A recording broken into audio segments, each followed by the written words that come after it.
Baik, terima kasih kita sudah kembali. Kita akan menyanyikan lagu tema kita, Ceritakanlah Kisah Yesus.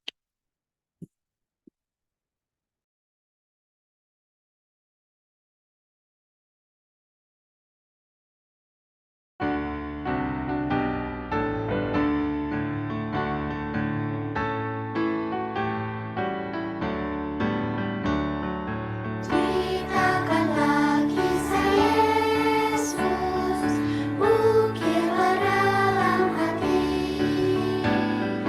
kisah indah sang penebus, indah tiada terperi. Ceritakan hidup malaikat menyambut juru selamat.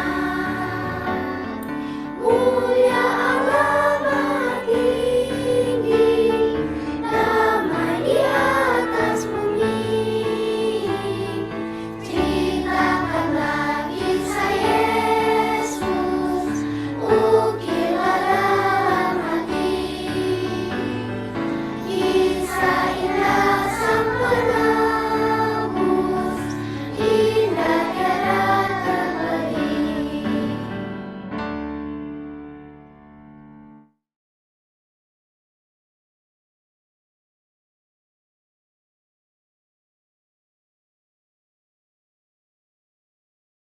Baik, saat ini marilah kita persiapkan hati dan pikiran kita untuk mendengar renungan yang akan dibawakan oleh Kak Naomi Situmorang.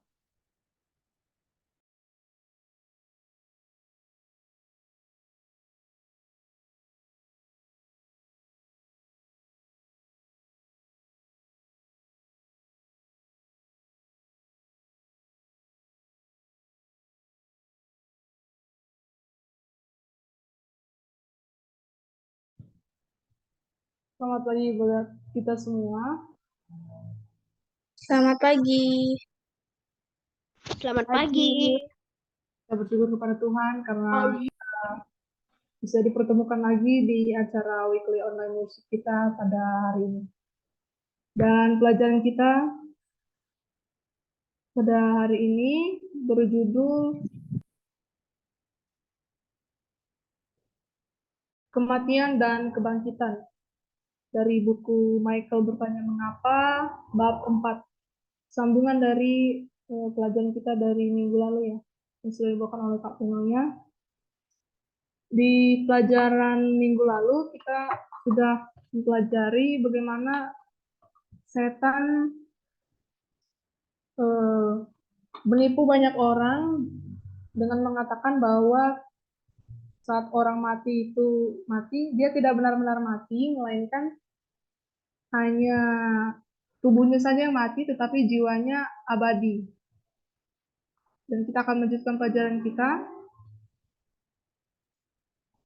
Ketika semua orang telah membuat pilihan akhir tentang di pihak mana mereka akan berada, tidak akan ada alasan lagi bagi Allah untuk membiarkan orang-orang yang telah memutuskan untuk tidak bersamanya tetap hidup. Ketika Allah menarik diri dari mereka, mereka tidak dapat lagi hidup. Di sini kita melihat bahwa kasih karunia Tuhan dengan panjang sabarnya memberi kesempatan kepada kita untuk bertobat, sehingga seperti yang dikatakan tadi, tidak ada lagi alasan bagi Allah untuk membiarkan mereka tetap hidup atau orang-orang jahat itu hidup. Dan kita bisa bayangkan kurang lebih selama 6.000 tahun Allah itu udah sabar terhadap orang-orang berdosa. Ketika Allah menghancurkan dunia pada zaman Nuh, Dia melakukannya karena belas kasihan kepada beberapa orang baik yang tersisa di dunia, karena dunia telah menjadi tempat yang mengerikan. Jika Tuhan menunggu lebih lama, tidak akan ada yang tersisa yang mau mendengarkan.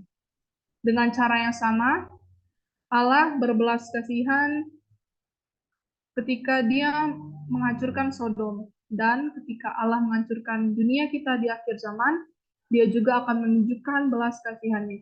Dia akan mengakhiri semua kesedihan dan penderitaan dan menghapuskan dosa sehingga tidak akan ada lagi penderitaan.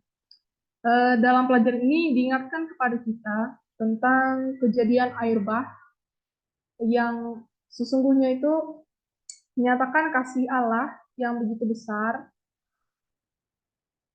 karena seperti yang dikatakan di atas, kalau Tuhan tidak menghancurkan dunia pada zaman Nuh, maka sebagian orang yang melakukan perbuatan yang baik dan benar akan ikut binasa juga. Nah, dengan cara yang sama juga, Tuhan harus mengakhiri dunia pada akhir zaman sebagai bukti kasihnya kepada orang-orang yang setia atau bagi kita. Mari kita lihat komentar Alkitab. Mazmur 9 ayat 5 dan 6, ada yang bisa baca?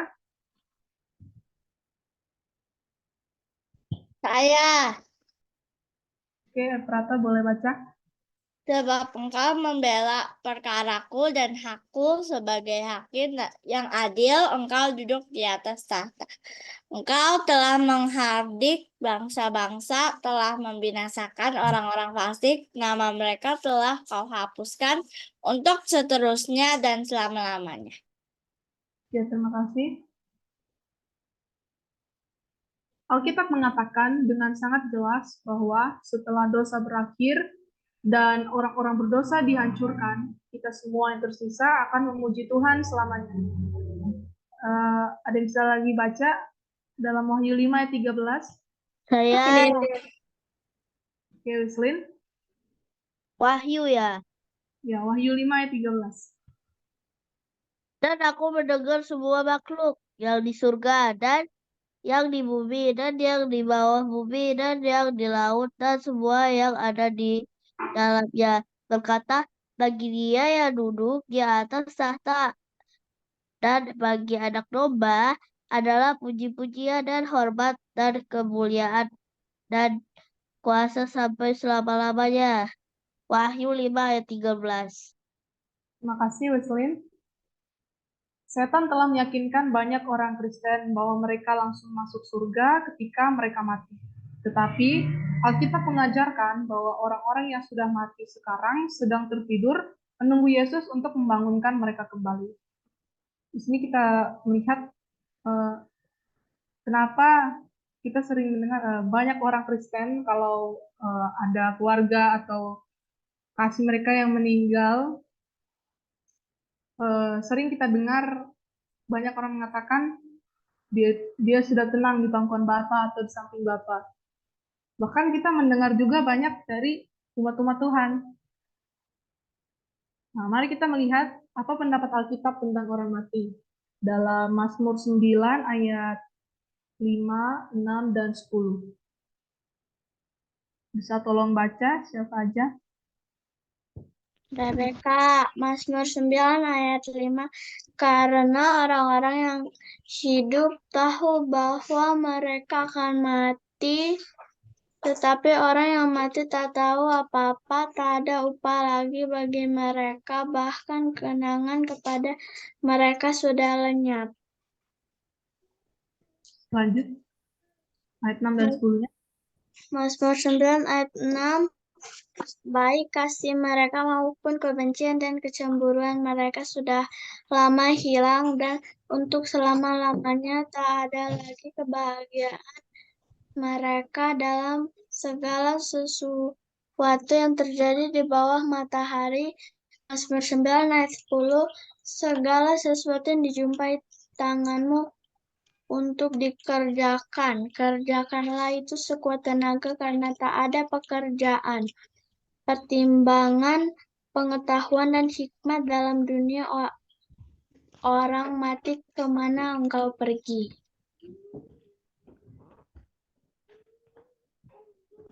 Oke, di Mazmur 6 ayat 5 dan Mazmur 119 ayat 17 tadi Kaleb dan Sekar raise hand.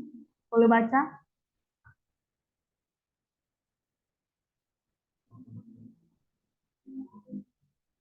Atau yang lain?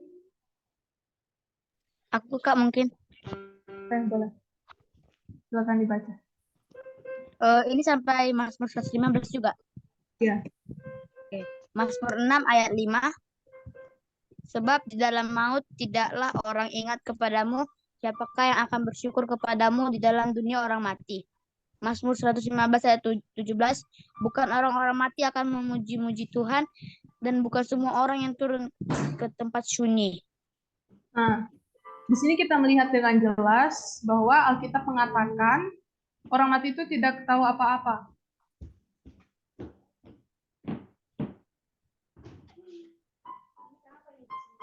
Dan jika orang-orang baik pergi ke surga ketika mereka meninggal dan berada di surga selama bertahun-tahun, mengapa Yesus mengatakan bahwa Dia akan datang kembali ke bumi untuk membangkitkan mereka dan memberi mereka upah? Dan bagaimana mungkin mereka bisa hidup bahagia di surga? Sementara orang lain, bahkan mungkin orang yang mereka cintai disiksa di neraka, bagaimana mereka dapat menikmati surga sementara menyaksikan penderitaan dan perjuangan orang-orang yang mereka kasihi yang tertinggal di bumi? Mari kita lihat ayat-ayat yang memberikan penjelasan tentang apa yang terjadi ketika Yesus datang, supaya kita dapat memahami apa yang sebenarnya, bahwa ternyata orang mati belum ada di surga. Jadi Sekar dan Kaleb present, boleh tolong dibaca?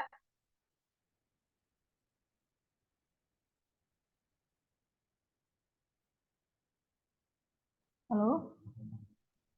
4. Iya, 4. Bisa gantian Sekar sama Kaleb. 1 Korintus 15 ayat 52. Dalam sekejap mata, pada waktu bunyi nafiri yang terakhir, sebab nafiri akan berbunyi dan orang-orang mati akan dibangkitkan dalam keadaannya yang tidak dapat binasa, dan kita semua akan diubah.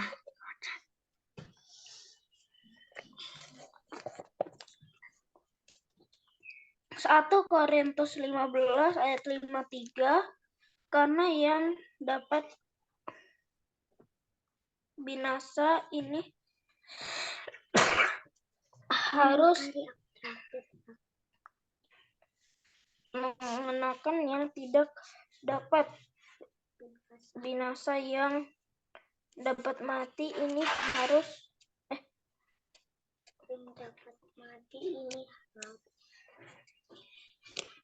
mengenakan yang tidak dapat mati.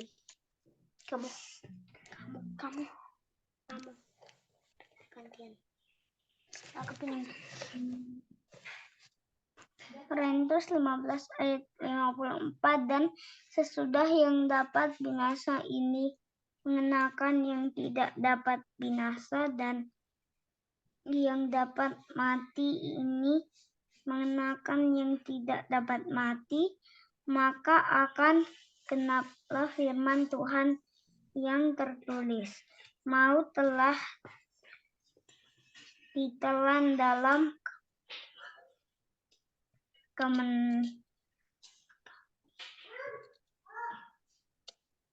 kemenangan.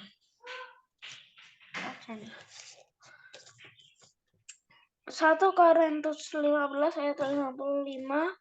Hai umat,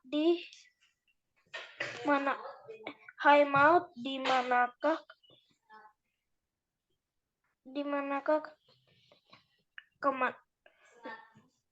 kemenanganmu? Hai umat, hai maut, di mana sengatmu? Oke, terima kasih Sekar dan Kaleb. Jadi kita akan diubahkan secepat mata berkedip. Ini akan terjadi ketika sangkakala terakhir berbunyi. sangkakala akan berbunyi, dan mereka yang telah mati akan dibangkitkan untuk hidup selamanya, dan kita semua akan diubah. Lebih jelas bahwa orang mati belum ada di surga, karena ketika Yesus datang, orang-orang mati baru akan dibangkitkan. Kesimpulannya, jadi apa yang dikatakan setan, bahwa saat kita mengalami kematian dan langsung masuk ke surga, itu tidaklah benar. Karena pada saat kenaikan, Yesus yang pertama kali, dia telah berjanji kepada murid-muridnya bahwa dia akan datang kembali untuk menjemput umat-umatnya yang tetap setia sampai akhir zaman. Dalam Yohanes 5 ayat 28 dan 29, janganlah kamu heran akan hal itu, sebab saatnya akan tiba bahwa semua orang yang di dalam kuburan akan mendengar suaranya, dan mereka yang telah berbuat baik akan keluar dan bangkit untuk hidup yang kekal, tetapi mereka yang telah berbuat jahat akan bangkit untuk dihukum. Terima kasih. Sampai di sini pelajaran kita.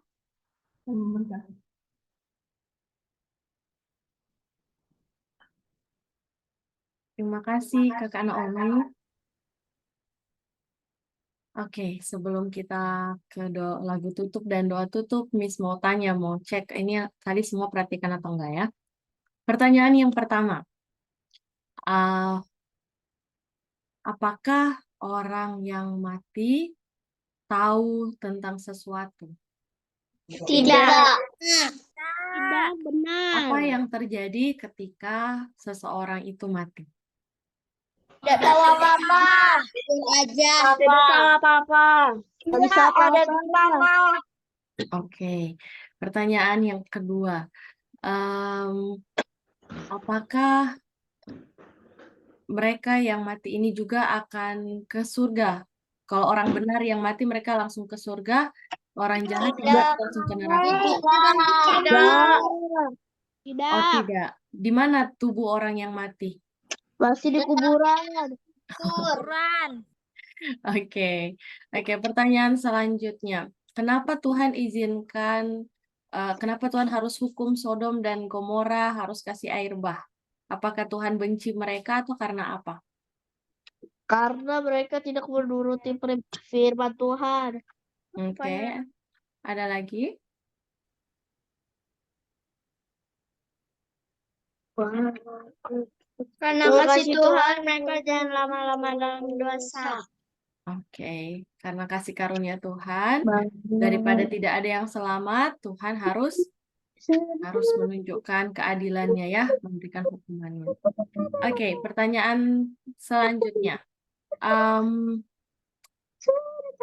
Apa yang akan terjadi kalau seandainya orang yang jahat itu dihukum di neraka selama-lamanya? Apakah Tuhan senang? jahat. Apa Tuhan senang kalau orang jahat dihukum di neraka selama-lamanya? Tidak senang. Tidak senang. Karena tidak. Tidak ya, Tuhan. Tapi kalau digabungkan nanti kalau ke surga nanti malahan jadinya yang di surga ikutan lagi malahan. Suaranya kecil ya, Fet? Kalau misalnya kalau orang-orang jahat dimasukin ke surga nanti malahan tambah banyak dosa, makanya Tuhan biarkan orang dosa dimasukkan ke dalam neraka. Oke. Ya, jadi orang jahat memang tidak ke surga karena surga akan seperti neraka untuk mereka. Karena karakter mereka di surga tidak sesuai, tidak cocok. Mereka tidak mau tinggal dalam peraturan yang Tuhan buat, hukum yang Tuhan buat. Maka tinggal di surga akan menjadi hukuman sebenarnya ya, bukan menjadi suatu berkat untuk orang-orang yang jahat yang menolak Tuhan. Oke, jadi Miss rasa pelajaran dari Kak Naomi hari ini sudah jelas ya, semua mengerti bagaimana keadaan ketika kita mati dan kapan kita akan dibangkitkan. Kapan waktu manusia yang orang-orang yang percaya Tuhan akan dibangkitkan? Kapan? Datang.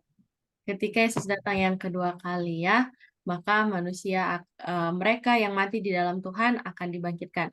Pertanyaan paling terakhir, Paling terakhir. Ya, apa yang akan terjadi kepada orang-orang yang tetap percaya kepada Tuhan yang setia, yang tidak mengalami kematian? Waktu Masuk Yesus surga. Oke, akan diubahkan ya. Waktu Yesus datang kedua kali, orang-orang benar yang tidak mengalami kematian maupun orang-orang yang Tuhan bangkitkan, orang-orang benar yang Tuhan bangkitkan, mereka akan diubahkan. Berapa lama? 1 jam baru berubah tuh berapa lama tadi katanya? 1 jam. Hah? 1 jam. Dalam apa? Sekejap. Dalam sekejap, oke. Dalam sekejap akan Tuhan ubahkan. Ya, bukan secara karakter ya, karakter tidak akan berubah, tapi secara fisik tubuh kita yang sekarang ini bisa lemah, bisa sakit, ya, yang ada kekurangan akan disempurnakan, diubahkan dalam bentuk yang sempurna. Oke, terima kasih semuanya. Semoga pelajaran ini tetap diingat ya, dan bisa dibagikan ke teman-teman yang lain juga. Tuhan berkati. Terima kasih untuk firman yang telah dibawakan oleh Kak Naomi. Kita akan menyanyikan lagu tutup kita, terdapat dalam lagu Syahdan Selengkap nomor 59, Tuhan jadikanlah kami lebih suci.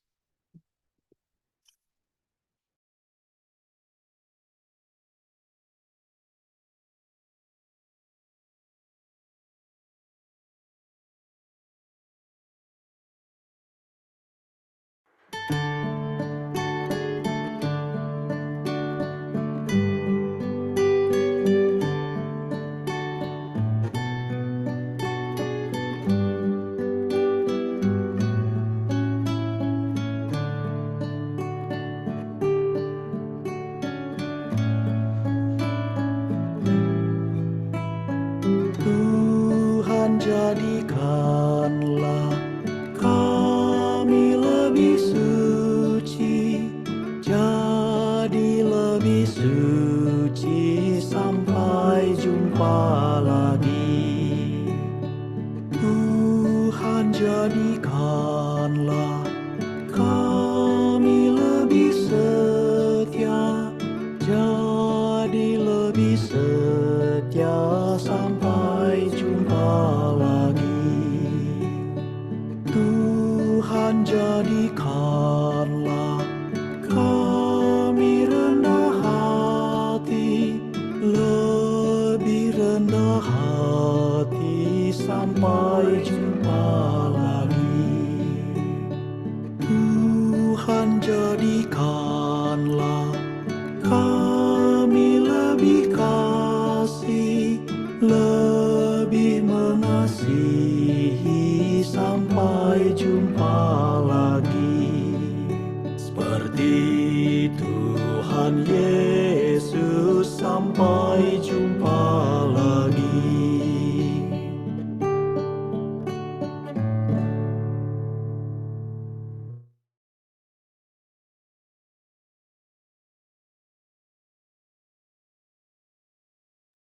Sebagai doa tutup akan dibawakan oleh Kak Naomi.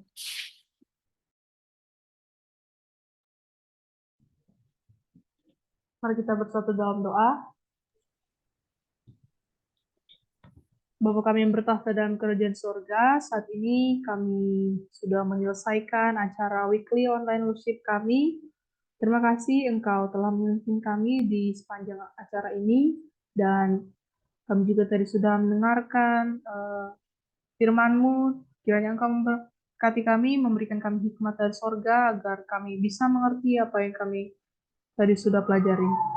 Pimpin kami juga di sepanjang hari ini dalam segala aktivitas kami. Terima kasih, di dalam nama Tuhan Yesus kami berdoa. Amin.